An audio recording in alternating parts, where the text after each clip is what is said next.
Git എന്താണ്, അതിൻ്റെ കുറച്ച് കാര്യങ്ങളാണ് ഇന്ന് നമ്മൾ പഠിക്കുന്നത്. ഇപ്പോൾ ഗിറ്റ് എന്ന് പറയുന്നത് ഒരു ഡിസ്ട്രിബ്യൂട്ടഡ് വേർഷൻ കൺട്രോൾ സിസ്റ്റമാണ്. എന്താണെന്നുള്ളത് ഞാൻ പറയാം.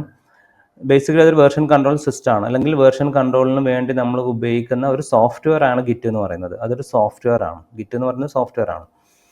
ഓക്കെ, അപ്പം ഈ വേർഷൻ കൺട്രോൾ എന്ന് പറഞ്ഞാൽ എന്താണ്? വേർഷൻ കൺട്രോൾ അല്ലെങ്കിൽ അതിന് വിളിക്കുന്ന വേറെ പേരാണ് സോഴ്സ് കൺട്രോൾ. രണ്ടും ഒരേ മീനിങ് ആണ്. വേർഷൻ കൺട്രോൾ അല്ലെങ്കിൽ സോഴ്സ് കൺട്രോൾ എന്നുള്ളത് മാറി മാറി പേര് ഉപയോഗിക്കും. Is the practice of tracking and managing changes to software code. സോഫ്റ്റ്വെയറിൻ്റെ കോഡിൽ നമ്മൾ വരുത്തുന്ന ചേഞ്ചസ് അത് മാനേജ് ചെയ്യാനും ട്രാക്ക് ചെയ്യാനുള്ള പിന്നെ ആ ഒരു പ്രാക്ടീസിൻ്റെ മൊത്തത്തിൽ വിളിക്കുന്നതാണ് വേർഷൻ കൺട്രോൾ. ഗിറ്റ് എന്ന് പറയുന്നത് അങ്ങനെ ഉപയോഗിക്കുന്ന ഏറ്റവും പോപ്പുലർ ആയിട്ടുള്ള ഒരു സോഫ്റ്റ്വെയർ ആണ്. അപ്പം ശരിക്കും ഒരു സോഫ്റ്റ്വെയർ ആണ്. അത് വേർഷൻ കൺട്രോളിന് ഹെൽപ്പ് ചെയ്യുന്ന ഒരു സോഫ്റ്റ്വെയർ ആണ്. ഈ വേർഷൻ കൺട്രോളിന് വേണ്ടി ഹെൽപ്പ് ചെയ്യുന്ന ഗിറ്റ് അല്ലാതെ വേറെയും സോഫ്റ്റ്വെയർസ് ഉണ്ട്. SVN, TFS എന്നെല്ലാം പറയുന്ന വേറെ സോഫ്റ്റ്വെയർസ് ഉണ്ടായിരുന്നു എന്ന് പറയുന്നതായിരിക്കും ശരി. കാരണം ഇപ്പോൾ അവരെല്ലാവരും മിക്കവാറും എല്ലാ കമ്പനീസും ഗിറ്റിലോട്ട് മാറി. ഓക്കെ, അപ്പോൾ ഗിറ്റ് എന്ന് പറഞ്ഞാൽ എന്താണ്? ബേസിക്കലി അതൊരു സോഫ്റ്റ്വെയർ ആണ്. എന്തിനു വേണ്ടിയുള്ള സോഫ്റ്റ്വെയർ ആണ്? വേർഷൻ കൺട്രോളിങ്ങിന് വേണ്ടിയുള്ള സോഫ്റ്റ്വെയർ ആണ്. വേർഷൻ കൺട്രോൾ എന്ന് പറഞ്ഞു കഴിഞ്ഞാൽ പിന്നെ നമ്മൾ സോഫ്റ്റ്വെയറിൽ നമ്മൾ സോഫ്റ്റ്വെയർ ഡെവലപ്പ് ചെയ്യുമ്പോൾ ഒരുപാട് ഫയൽസ് നമ്മൾ ക്രിയേറ്റ് ചെയ്യേണ്ടി വരും.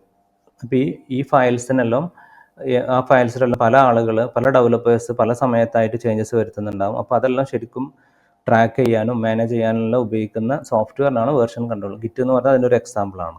ഏറ്റവും കൂടുതൽ കമ്പനീസ് ഉപയോഗിക്കുന്ന ഒരു സോഫ്റ്റ്വെയറാണത്. അപ്പോൾ നമുക്ക് എന്താണ് ശരിക്കും വേർഷൻ കൺട്രോൾ ആവശ്യമുള്ളത്? നമുക്ക് ശരിക്കും ഞാൻ ബാങ്കിൻ്റെ എക്സാമ്പിൾ ഞാൻ പറഞ്ഞു. ഓരോ സമയത്തും ആളുകൾ പിന്നെ ആ അക്കൗണ്ടിലോട്ട് എപ്പോഴൊക്കെ ഡെപ്പോസിറ്റ് ചെയ്യുന്നു, എപ്പോഴൊക്കെ വിഡ്രോവൽ ചെയ്യുന്നു, അതെല്ലാം കറക്റ്റ് ട്രാക്ക് ചെയ്യാൻ ആര് എവിടെ നിന്ന് എപ്പം ചെയ്തു, എന്ത് ചെയ്തു, അതെല്ലാം അതിൽ ട്രാക്ക് ചെയ്യും. അപ്പോൾ അതിന് പിന്നെ നമ്മൾ ബാങ്കിൻ്റെ കേസിൽ നമ്മൾ വിളിക്കുന്ന പേരാണ് ട്രാൻസാക്ഷൻ എന്നുള്ളത്. ഓരോ ട്രാൻസാക്ഷൻ എടുത്ത് നോക്കി കഴിഞ്ഞാൽ നമുക്കറിയാൻ പറ്റും. അതിൻ്റെ ഇപ്പം ഗിറ്റിലാണെങ്കിലും അതേപോലെ ചേഞ്ചസ് ട്രാക്ക് ചെയ്യുന്നുണ്ട്. അപ്പോൾ അതിന് നമ്മൾ വിളിക്കുന്ന പേരാണ് കമ്മിറ്റ്. കമ്മിറ്റ് എന്നാണ് ഗിറ്റിൽ നമ്മൾ അതിനെ വിളിക്കുന്ന പേര്. അപ്പോൾ ഗിറ്റിൽ കമ്മിറ്റ് എന്ന് പറഞ്ഞു കഴിഞ്ഞാൽ നമ്മൾ നോക്കിക്കഴിഞ്ഞാൽ നമുക്ക് കാണാൻ പറ്റും. ഇവിടെ നമുക്കുള്ളത് ടൈപ്പ് എന്താണ്, ഡേറ്റ്, എമൗണ്ട്, ലൊക്കേഷൻ, ഇതെല്ലാമാണ് നമുക്ക് ഇവിടെ ഓരോ ബാങ്കിൻ്റെ കേസിൽ, ട്രാൻസാക്ഷൻ്റെ കേസിൽ നമ്മൾ റെക്കോർഡ് ചെയ്യുന്നത്. അതേസമയം ഗിറ്റിൻ്റെ കേസിൽ ഓരോ ട്രാൻസാക്ഷൻ നമ്മൾ വിളിക്കുന്ന പേരാണ് കമ്മിറ്റ് എന്നുള്ളത്. കമ്മിറ്റിൻ്റെ കേസിൽ നമുക്ക് ഉണ്ടാവുക, കമ്മിറ്റിനൊരു ID ഉണ്ടാവും, അതേപോലെ പിന്നെ ഡേറ്റിനും ടൈമും അതേപോലെ റെക്കോർഡ് ചെയ്യും. പിന്നെ ആരാണിത് ചെയ്തത്, ഓക്കെ, പിന്നെ ഏത് ഡെവലപ്പറാണ് ചെയ്തത് എന്നുള്ളത്, അതിന് ഓതർ ആരാന്നുള്ളത് ഉണ്ടാവും. പിന്നെ എത്ര എണ്ണം ചേഞ്ചസ് ഉണ്ട്, എന്തൊക്കെയാണ് ചേഞ്ചസ്, അതെല്ലാം അതിലുണ്ടാവും. ഞാനൊരു 2 ഫയൽ ചേഞ്ച് ചെയ്തിട്ടുണ്ടെങ്കിൽ നമ്പർ ഓഫ് ഫയൽ ചേഞ്ച് 2 ആയിരിക്കും. ഓരോ ഫയലും നമുക്ക് നോക്കിക്കഴിഞ്ഞാൽ എന്തൊക്കെ ചേഞ്ചസ് അതിൽ വരുന്നുണ്ട് എന്നുള്ളതെല്ലാം കാണാൻ പറ്റും. അല്ലെങ്കിൽ ചേഞ്ച് സെറ്റ് അതിലുണ്ടാവും. ഒരു കമ്മിറ്റ് എന്ന് പറഞ്ഞു കഴിഞ്ഞാൽ കമ്മിറ്റിനൊരു ID, date and time, author, change set, പിന്നെ നമ്പർ ഓഫ് ചേഞ്ചസ്, ഇത്രയും കാര്യങ്ങളാണ് ഓരോ കമ്മിറ്റിലും ഉണ്ടാവുക. അപ്പോൾ നമുക്കൊരു ബാങ്കിൻ്റെ കേസിൽ ഞാൻ പറഞ്ഞു, ഒരു 2022 ജനുവരി 1 സ്റ്റാർട്ട് ചെയ്ത ഒരു ബാങ്ക് അക്കൗണ്ടിൽ 2023 ജനുവരി 1 ആകുമ്പോഴേക്കും ഒരുപാട് ട്രാൻസാക്ഷൻസ് നടന്നിട്ടുണ്ടാവും. അതേപോലെ തന്നെ നമുക്ക് ഗിറ്റിൽ നമ്മളൊരു പിന്നെ പ്രോജക്റ്റ് എടുത്ത് നോക്കിക്കഴിഞ്ഞാൽ അതിൽ ഒരുപാട് ഇതേപോലത്തെ കമ്മിറ്റ്സ് നമുക്ക് കാണാൻ പറ്റും. ഓരോ ആളുകളും വരുത്തുന്ന ചേഞ്ചസും പിന്നെ എപ്പം ചേഞ്ചസ് വരുത്തി, ആരാണ് ചേഞ്ചസ് വരുത്തി, എല്ലാം നമുക്ക് കറക്റ്റായിട്ട് ട്രാക്ക് ചെയ്യാൻ പറ്റും. അപ്പോൾ നമ്മൾ ബാങ്കിൻ്റെ കേസ് നമ്മൾ പറഞ്ഞു ഏതെങ്കിലും ഒരു പെർട്ടിക്കുലർ ടൈം, ഞാൻ ഓഗസ്റ്റ് 1, 2022 നോക്കിക്കഴിഞ്ഞാൽ അതിലെത്രയാണ് എമൗണ്ട് ബാലൻസ് ഉണ്ടായിരുന്നത്, ആ ബാലൻസ് എങ്ങനെയാണ് ആ ബാലൻസ് എത്തിയത്, ഡെപ്പോസിറ്റും വിഡ്രോവലെല്ലാം നടന്നിട്ട് ഏതൊക്കെ ട്രാൻസാക്ഷൻ നടന്നിട്ടാണ് അങ്ങോട്ട് എത്തിയത്, എല്ലാം നമുക്ക് അറിയാൻ പറ്റും. അതേപോലെ തന്നെ ഗിറ്റിൻ്റെ കേസിലും, ഗിറ്റിൻ്റെ ഒരു പ്രോജക്റ്റിൻ്റെ കേസിലും നമുക്ക് ഏതെങ്കിലും ഒരു പെർട്ടിക്കുലർ ഡേറ്റ് ആൻഡ് ടൈം എടുത്ത് നോക്കി കഴിഞ്ഞാൽ അന്നത്തേക്കുള്ള മുഴുവൻ ചേഞ്ചസ് നമുക്ക് കാണാൻ പറ്റും. ഓക്കെ, അപ്പം ഗിറ്റ് എന്ന് പറയുന്നത് ഒരു സോഫ്റ്റ്വെയർ ആണ്. ബേസിക്കലി അതൊരു സോഫ്റ്റ്വെയർ ആണ്. അപ്പോൾ ഈ സോഫ്റ്റ്വെയർ ഉപയോഗിക്കുന്ന ഒരുപാട് കമ്പനീസ് അത് ഉപയോഗിക്കുന്നുണ്ട്. ഈ കമ്പനീസ് പിന്നെ ഉപയോഗിക്കുന്ന സമയം തന്നെ ഇത് സപ്പോർട്ട് ചെയ്യുന്ന, അത് വെച്ചിട്ട് വർക്ക് ചെയ്യുന്ന പിന്നെ വേറെയും കുറേ അതിൻ്റെ മേലെ ബിൽഡ് ചെയ്തിട്ടുള്ള വേറെ കുറേ സെർവറുകളുണ്ട്. അത് നമ്മൾ പിന്നീട് ഡീറ്റെയിൽ ആയിട്ട് അതിൽ കവർ ചെയ്യും.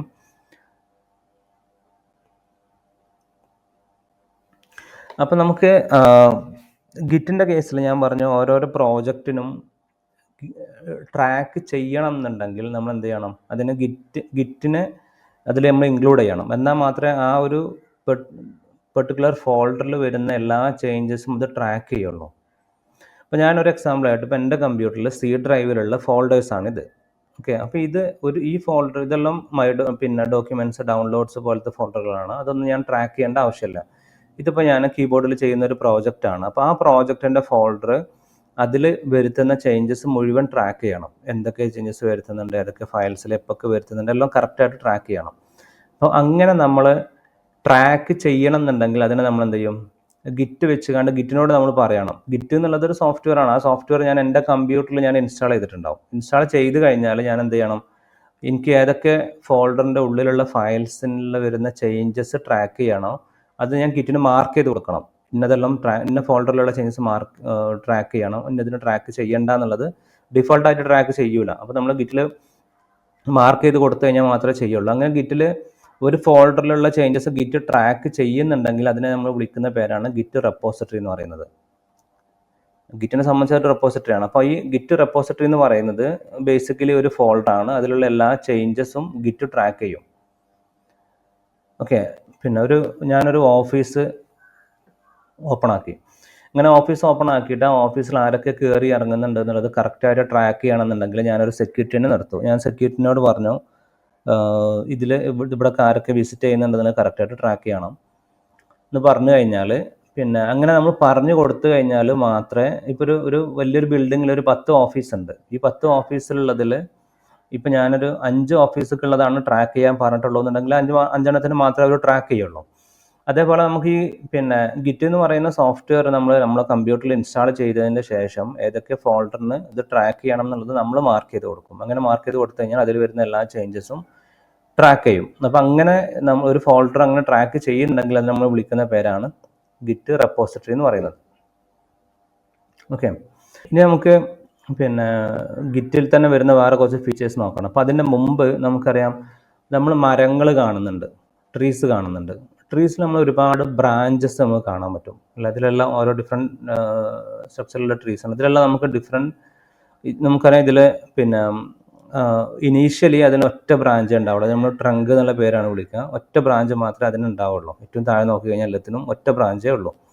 പിന്നീട് എക്സിസ്റ്റിംഗ് ആയിട്ടുള്ള ഏത് ബ്രാഞ്ചിൽ നിന്ന് വേണമെന്നുണ്ടെങ്കിലും പുതിയൊരു ബ്രാഞ്ച് ഉണ്ടാവാം.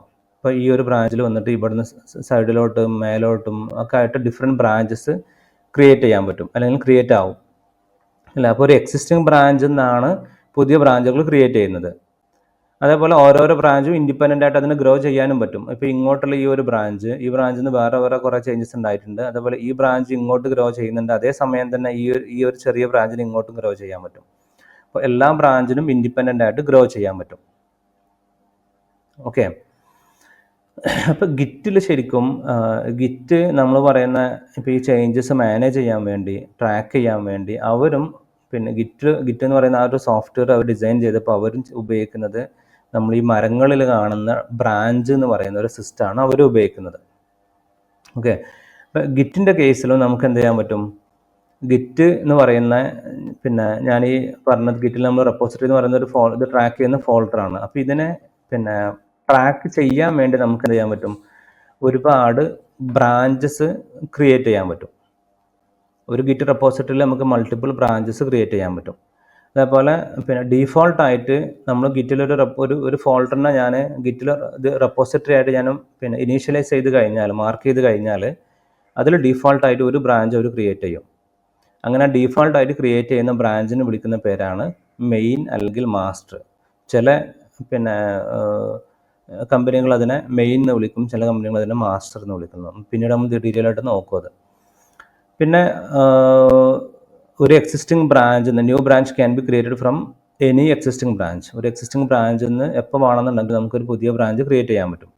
അങ്ങനെ നമ്മൾ പുതിയ ബ്രാഞ്ച് ക്രിയേറ്റ് ചെയ്യുന്ന സമയത്ത് ആ എക്സിസ്റ്റിംഗ് ബ്രാഞ്ചിലുള്ള മുഴുവൻ ചേഞ്ചസും അത് പുതിയ ബ്രാഞ്ചിലോട്ട് കോപ്പി ആവും. ഇപ്പോൾ ഞാൻ ഈ മരത്തിൻ്റെ കേസിലാണെന്നുണ്ടെങ്കിൽ, ഇപ്പോൾ ഞാൻ ഇവിടെ വന്നിട്ടൊരു ബ്രാഞ്ച് ക്രിയേറ്റ് ചെയ്യുമ്പോൾ ഇതുവരെയുള്ളത്, അല്ലെങ്കിൽ ഞാൻ ഈ ഒരു പെർട്ടിക്കുലർ സ്ഥലത്ത് നിന്ന് ഞാൻ ഒരു പുതിയ ബ്രാഞ്ച് ഇങ്ങോട്ട് ക്രിയേറ്റ് ചെയ്യണം. അപ്പോൾ ഇതുവരെയുള്ള ചേഞ്ചസ് അടക്കം ഇതിന് ആക്സസിബിൾ ആണ്, കാരണം ഇവിടെ നിന്നാണ് ക്രിയേറ്റ് ചെയ്യുന്നത്. അതേപോലെ ഇവിടെ നിന്നാണ് ക്രിയേറ്റ് ചെയ്യുന്നതെന്നുണ്ടെങ്കിലോ ഇതുവരെയുള്ളത് ഇതിനും ആക്സസിബിൾ ആണ്. അതേപോലെ തന്നെ ഗിറ്റിൻ്റെ കേസിലാണെന്നുണ്ടെങ്കിൽ നമ്മൾ എവിടെ വെച്ചിട്ടാണോ ഏത് ബ്രാഞ്ചിൽ നിന്നാണോ എപ്പോഴാണോ ബ്രാഞ്ച് ക്രിയേറ്റ് ചെയ്യുന്നത് അതുവരെയുള്ള ചേഞ്ചസ് ആ പുതിയ ബ്രാഞ്ചിൽ അവൈലബിൾ ആയിരിക്കും. അതേപോലെ ഓരോ ബ്രാഞ്ചിനും ക്യാൻ ഗ്രോ ഇൻഡിപെൻഡൻ്റ്ലി. അപ്പം ഗിറ്റിൻ്റെ കേസിൽ നമ്മൾ ബാങ്കിൻ്റെ കേസിൽ ട്രാൻസാക്ഷൻ പോലെ ഗിറ്റിൽ നമ്മൾ എന്ത് ചെയ്യുന്നത് കമ്മിറ്റുകളായിട്ടാണ് നമ്മൾ ചെയ്യുക, ഓരോരോ കമ്മിറ്റുകളായിട്ടാണ് ചെയ്യുക. അപ്പോൾ ഗിറ്റിൽ നമ്മൾ ഓരോരോ കമ്മിറ്റും ആഡ് ചെയ്തിട്ട് നമുക്ക് ആ ഓരോരോ ബ്രാഞ്ചും ഗ്രോ ചെയ്യാൻ പറ്റും, ഓരോ ബ്രാഞ്ചിനും. പിന്നെ ട്രീൻ്റെ കേസിലാണെങ്കിൽ നമുക്കറിയാം ഓരോരോ ബ്രാഞ്ച് ക്രിയേറ്റ് ചെയ്ത് കഴിഞ്ഞാൽ പിന്നീട് അത് മെയിൻ ബ്രാഞ്ചിലോട്ട്, ഈ കാണുന്ന മെയിൻ ബ്രാഞ്ചിലോട്ട് ഒരിക്കലും മെർജ് ആവില്ല. പക്ഷേ ഗിറ്റിൻ്റെ കേസിൽ അത് മെർജ് ആവും. ഗിറ്റിൻ്റെ കേസിൽ ഇപ്പോൾ നമ്മളിവിടെ ആദ്യം നമുക്കൊരു മാസ്റ്റർ എന്ന് പറയുന്ന ബ്രാഞ്ച് ഉണ്ടായിരുന്നത്, എന്നിട്ട് ഞാൻ പുതിയൊരു ബ്രാഞ്ച് ക്രിയേറ്റ് ചെയ്തു എൻ്റെ കുറച്ച് ചേഞ്ചസ് വരുത്താൻ വേണ്ടി. ഇപ്പോൾ ഞാനൊരു എക്സാമ്പിൾ പറയുകയാണെങ്കിൽ, ഞാൻ ആപ്ലിക്കേഷനിൽ ഒരു ലോഗിൻ ചെയ്യാനുള്ള ഒരു പേജ് ക്രിയേറ്റ് ചെയ്യുകയാണ്. അപ്പോൾ അങ്ങനെ ക്രിയേറ്റ് ചെയ്യുന്ന സമയത്ത് ആ പേജിന് വേണ്ടി ഞാൻ എന്ത് ചെയ്തു, പിന്നെ ലോഗിൻ എന്ന് പറയുന്ന പേരിൽ പിന്നെ ഒരു ബ്രാഞ്ച് ക്രിയേറ്റ് ചെയ്തു. ഈ ബ്ലൂ കളറിൽ കാണുന്നതാണ് ഞാൻ അതിന് വേണ്ടി ക്രിയേറ്റ് ചെയ്ത ബ്രാഞ്ച്. എന്നിട്ട് ഞാൻ അതിൽ ഒരുപാട് കമ്മിറ്റുകൾ എന്ന് വെച്ച് കഴിഞ്ഞാൽ ഒരുപാട് ചേഞ്ചുകൾ ഞാൻ അതിലേക്ക് ആഡ് ചെയ്തു.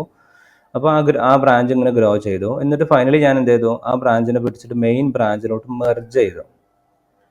ഓക്കെ, അതേപോലെ ഇവിടെ ഈ ഓറഞ്ച് കളറിൽ കാണുന്നത് ഞാൻ ഈ ഒരു പെർട്ടിക്കുലർ ലൊക്കേഷനിൽ വെച്ചിട്ട് ഞാൻ പുതിയൊരു ബ്രാഞ്ച് ക്രിയേറ്റ് ചെയ്തതാണ്. അപ്പോൾ ഇതുവരെയുള്ള ചേഞ്ചസ് എല്ലാം ഇതിലുണ്ടാവും. കൂടാതെ ഞാൻ പുതിയതായിട്ട് കമ്മിറ്റ് ചെയ്യുന്ന പുതിയ ചേഞ്ചസ് അതിൽ ആഡ് ആവും. അത് എനിക്ക് വീണ്ടും എന്ത് ചെയ്യാം, ഈ മെയിൻ ബ്രാഞ്ചിലോട്ട് കൊണ്ടുവന്നിട്ട് മെർജ് ചെയ്യാൻ പറ്റും. ഓക്കെ, അപ്പോൾ ഇതിൽ കുറച്ച് കാര്യങ്ങൾ നിങ്ങൾ മനസ്സിലാക്കേണ്ടത്, ഗിറ്റിൻ്റെ ഒരു റെപ്പോസിറ്ററി എടുത്ത് നോക്കിക്കഴിഞ്ഞാൽ അതിൽ ഒരുപാട് ബ്രാഞ്ചസ് കാണാൻ പറ്റും. ഡീഫോൾട്ടായിട്ട് ക്രിയേറ്റ് ചെയ്യുന്ന ഒരു ബ്രാഞ്ചാണ് മെയിൻ അല്ലെങ്കിൽ മാസ്റ്റർ എന്ന് വിളിക്കുന്നത്. ആ ബ്രാഞ്ചിൽ പിന്നെ നമ്മൾ നോക്കിക്കഴിഞ്ഞാൽ അതിൽ നമുക്ക് കുറേ കമ്മിറ്റുകൾ കാണാൻ പറ്റും. ഇത് ഗ്രോ ചെയ്യുന്നത് കമ്മിറ്റുകൾ ആഡ് ചെയ്തിട്ടാണ് അത് ഗ്രോ ചെയ്യുന്നത്. ഇപ്പോൾ ബാങ്കിൻ്റെ അക്കൗണ്ടിൻ്റെ കേസിൽ ബാങ്ക് അക്കൗണ്ടിൽ മാറ്റങ്ങൾ വരുന്നത് എങ്ങനെയാണ്, ട്രാൻസാക്ഷൻസ് നടന്നിട്ടാണ്. ട്രാൻസാക്ഷൻസ് ഒന്നും നടക്കുന്നില്ലെങ്കിൽ അത് അതേപോലെ തന്നെ നിൽക്കുന്നുണ്ടാവും. അതേപോലെ ഇവിടെയും നമ്മൾ ഒരു കമ്മിറ്റും നടക്കുന്നില്ലെങ്കിലും ആ ഗിറ്റ് റെപ്പോസിറ്ററി അതുപോലെ നിൽക്കുന്നുണ്ടാവും. അപ്പോൾ ഈ ഗിറ്റിനെ സംബന്ധിച്ച് നമ്മൾ പിന്നെ കമ്മിറ്റ് ചെയ്യണമെന്നുണ്ടെങ്കിൽ ഏതെങ്കിലും ഒരു ബ്രാഞ്ചിൽ വന്നിട്ടേ നമുക്ക് കമ്മിറ്റ് ചെയ്യാൻ പറ്റുള്ളൂ. ഒരു ബ്രാഞ്ചിൽ വന്നിട്ട് മാത്രമേ നമുക്ക് കമ്മിറ്റ് ചെയ്യാൻ പറ്റുള്ളൂ. അപ്പോൾ ഈ പിന്നെ ഇങ്ങനെ നമ്മൾ ഈ ഗിറ്റിൻ്റെ ബ്രാഞ്ചിൽ വന്നിട്ട് നമ്മൾ കമ്മിറ്റ് ചെയ്യുന്ന സമയത്ത് നമുക്ക് എപ്പം വേണമെന്നുണ്ടെങ്കിലും ഏത് ബ്രാഞ്ചിൽ നിന്നും പുതിയൊരു ബ്രാഞ്ച് ക്രിയേറ്റ് ചെയ്യാൻ പറ്റും. എന്നിട്ട് ആ ബ്രാഞ്ചിലോ അല്ലെങ്കിൽ നേരത്തെയുള്ള മെയിൻ ബ്രാഞ്ചിലോ എവിടെ വേണമെങ്കിലും നമുക്ക് കമ്മിറ്റ് ചെയ്യാനും പറ്റും. അപ്പോൾ ഇതിൽ നിങ്ങൾ മനസ്സിലാക്കേണ്ടത് ഒരു എന്ന് പറയുന്ന കോൺസെപ്റ്റ് എത്ര ബ്രാഞ്ച് വേണമെങ്കിലും ക്രിയേറ്റ് ചെയ്യാം. ഡീഫാൾട്ടായിട്ട് ക്രിയേറ്റ് ചെയ്യുന്ന ബ്രാഞ്ചിന് മെയിൻ അല്ലെങ്കിൽ മാസ്റ്റർ എന്നുള്ള പേരാണ് വിളിക്കുക. ഒരു എക്സിസ്റ്റിംഗ് ബ്രാഞ്ചിൽ നിന്ന് പുതിയ ബ്രാഞ്ച് ക്രിയേറ്റ് ചെയ്യാം. അങ്ങനെ നമ്മൾ ക്രിയേറ്റ് ചെയ്യുന്ന സമയത്ത് എക്സിസ്റ്റിംഗ് ബ്രാഞ്ചിലുള്ള മുഴുവൻ ചേഞ്ചസും ഈ പുതിയ ബ്രാഞ്ചിലോട്ട് കോപ്പി ചെയ്യും. ഓക്കെ, പിന്നെ ഓരോരോ ബ്രാഞ്ചിലും ഇൻഡിപെൻഡൻ്റ് ആയിട്ട് അതിന് ഗ്രോ ചെയ്യാൻ പറ്റും. അതിൽ പുതിയ പുതിയ കമ്മിറ്റുകൾ ആഡ് ചെയ്ത് കഴിഞ്ഞാൽ അത് നമുക്ക് ഇൻഡിപെൻഡൻ്റ് ആയിട്ട് ഗ്രോ ചെയ്യാൻ പറ്റും. പിന്നെ നമുക്ക് എന്ത് ചെയ്യാം, ഒരു ബ്രാഞ്ചിലുള്ള ചേഞ്ചസ് വേറൊരു ബ്രാഞ്ചിലോട്ട് അതിനെ മെർജ് ചെയ്യാൻ പറ്റും. അത് ഈ മെയിനിലോട്ട് മാത്രമല്ല, ഈ ഗിറ്റിനെ സംബന്ധിച്ച് മെയിൻ ആണെങ്കിലും ഒരു നോർമൽ ബ്രാഞ്ചായിട്ടേ കൺസിഡർ ചെയ്യുന്നുള്ളൂ. അപ്പോൾ ഗിറ്റിൽ ബേസിക്കലി ഒരു ബ്രാഞ്ചിലുള്ള ചേഞ്ചസ് വേറെ ബ്രാഞ്ചിലോട്ട് മെർജ് ചെയ്യാൻ പറ്റും. ഇതാണ് ഗിറ്റിൽ നമ്മൾ ഉപയോഗിക്കുന്ന ബ്രാഞ്ച് എന്ന് പറയുന്ന കോൺസെപ്റ്റിൻ്റെ നമ്മൾ അറിഞ്ഞിരിക്കേണ്ട കോർ ആയിട്ടുള്ള കുറച്ച് കാര്യങ്ങൾ. ഓക്കെ, അപ്പോൾ ഈ ഒരു എക്സാമ്പിൾ നോക്കിക്കഴിഞ്ഞാൽ മെയിൻ എന്ന് പറയുന്ന ഒരു ബ്രാഞ്ച്, അതാണ് ഇനീഷ്യലി ഒറ്റ ബ്രാഞ്ച് മാത്രമേ ഉള്ളൂ. എന്നിട്ട് ഇവിടെ നിന്ന് ഞാൻ എന്ത് ചെയ്തു, അതിൽ ഞാൻ ഒരു കമ്മിറ്റ് ചെയ്തു. ഈ സർക്കിളായിട്ട് കാണുന്നതെല്ലാം കമ്മിറ്റാണ്. എന്നിട്ട് ഞാൻ എന്ത് ചെയ്തു, ഇവിടുന്ന് പിന്നെ ഒരു പുതിയൊരു ഫീച്ചർ, അത് ലോഗിൻ ഫംഗ്ഷനാലിറ്റി ബിൽഡ് ചെയ്യുന്നതാവാം, അല്ലെങ്കിൽ ഹോം പേജ് ബിൽഡ് ചെയ്യുന്നതാവാം, അല്ലെങ്കിൽ എക്സിസ്റ്റിംഗ് ആയിട്ടുള്ള എന്തെങ്കിലും ഒരു ഇഷ്യൂ ഫിക്സ് ചെയ്യുന്നതാവാം.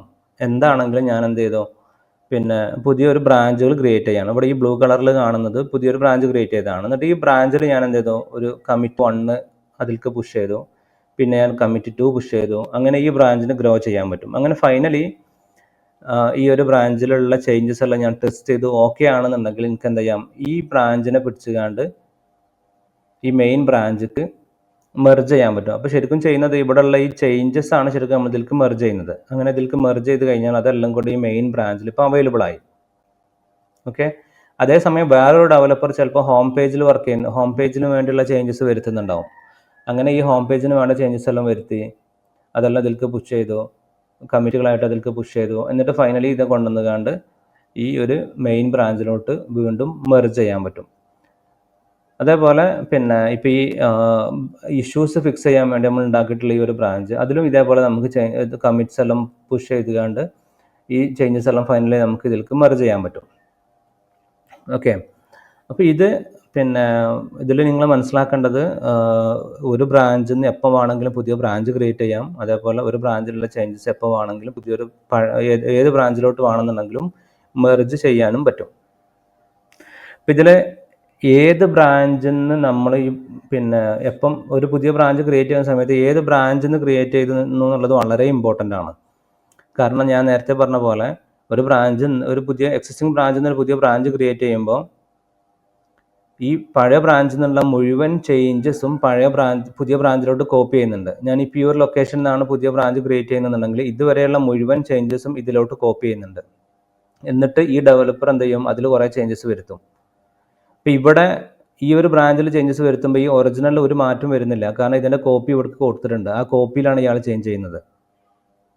ഓക്കെ, എന്നിട്ട് ഇത് മെർജ് ചെയ്യുന്ന സമയത്ത് മാത്രമേ ഇവിടെയുള്ള ഫയൽസിലേക്ക് മാറ്റങ്ങൾ വരുന്നുള്ളൂ. അതുവരെ ഈ ബ്രാഞ്ചിൽ മാത്രമേ ആ ചേഞ്ചസ് എല്ലാം റിഫ്ലക്റ്റ് ചെയ്യുള്ളൂ. അപ്പോൾ അതേപോലെ ഇവിടുന്ന് ഞാനൊരു ബ്രാഞ്ച് ക്രിയേറ്റ് ചെയ്യുന്ന സമയത്ത് ഇതുവരെയുള്ള ഇതിൻ്റെ മുമ്പ് എത്ര കമ്മിറ്റ്സ് ഉണ്ടെങ്കിലും അത്രയും കമ്മിറ്റ്സ് അടക്കമുള്ള മുഴുവൻ ചേഞ്ചസുമാണ് ഇങ്ങോട്ട് കോപ്പി ചെയ്യുന്നത്. എന്നിട്ട് അതിൻ്റെ മേലെ ഇയാൾ കുറേ ചേഞ്ചസ് വരുത്തി.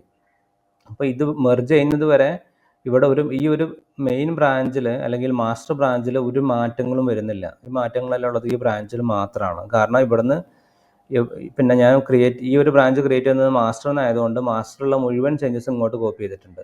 എന്നിട്ട് മെർജ് ചെയ്യുമ്പോൾ എന്താവും, ആ ചേഞ്ചസ് എല്ലാം ഇവിടെയുള്ള ഒറിജിനൽ ഫയലിലേക്ക് മാറ്റം വരും. ഓക്കെ, അത് പ്രത്യേകം മനസ്സിലാക്കുക. ഏത് ബ്രാഞ്ചിൽ നിന്ന് എപ്പം പുതിയ ബ്രാഞ്ച് ക്രിയേറ്റ് ചെയ്യുകയാണെന്നുണ്ടെങ്കിലും നമ്മൾ ആ എക്സിസ്റ്റിംഗ് ബ്രാഞ്ചിൽ നിന്നുള്ള മുഴുവൻ ചേഞ്ചസും ആ പുതിയ ബ്രാഞ്ചിലോട്ട് കോപ്പി ചെയ്യുന്നുണ്ട് എന്നുള്ളത് കറക്റ്റായിട്ട് മനസ്സിലാക്കണം. പിന്നെ ഇത് വേറൊരു എക്സാമ്പിളാണ്. അപ്പോൾ നമുക്കിവിടെ ഒരു മെയിൻ ബ്രാഞ്ച് ഉണ്ട്. ഈ മെയിൻ ബ്രാഞ്ചിൽ നിന്ന് ക്രിയേറ്റ് ചെയ്തിട്ട് ഒരു ഡെവലപ്പ് എന്ന് പേരുള്ള വേറൊരു ബ്രാഞ്ച് ക്രിയേറ്റ് ചെയ്തു.